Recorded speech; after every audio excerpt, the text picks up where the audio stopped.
దశాబ్దాలుగా పాకిస్తాన్ ఇనుప కచ్చడాల కింద నలిగిపోయిన భూభాగం.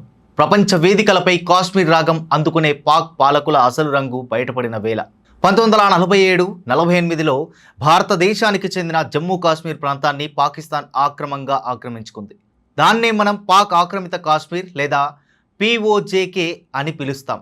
ఇన్నాళ్ళు అక్కడి ప్రజలను సెకండ్ క్లాస్ సిటిజన్స్ అంటే ద్వితీయ శ్రేణి పౌరులు కంటే హీనంగా చూసిన పాక్ ప్రభుత్వానికి వ్యతిరేకంగా ఇప్పుడు ఒక అగ్నిపర్వతం బద్దలైంది. రావల్కోట్, ముజాఫరాబాద్, మీర్పూర్ వీధులన్నీ రణరంగంగా మారాయి. ఈ మహా తిరుగుబాటు వెనుక ఎలాంటి రాజకీయ ఎజెండా లేదు.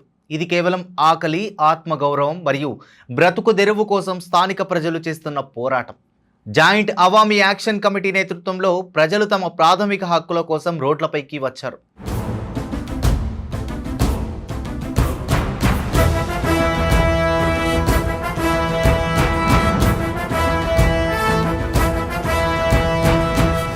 ప్రజల ప్రధాన ఆగ్రహానికి గల కారణాలను ఒక్కసారి చూస్తే అందులో పాయింట్ నెంబర్ 1, వనరుల దోపిడీ. POKలో ప్రవహించే సింధు నదిపై మంగళా డ్యాం ద్వారా అత్యంత చౌకగా విద్యుత్ తయారు చేస్తున్నారు.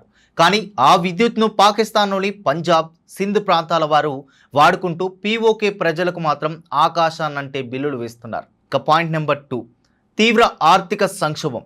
ఇక పాకిస్తాన్లో ద్రవ్యోల్బణం 11% దాటిపోవడంతో POKలో గోధుమ పిండి, బ్రెడ్, పాలు, మందులు వంటి నిత్యావసరాల ధరలు సామాన్యుడికి అందకుండా పోయాయి. ఇక పాయింట్ నెంబర్ 3, రాజకీయ వివక్ష. POK అసెంబ్లీలో స్థానికులకు ఎలాంటి అధికారం లేదు.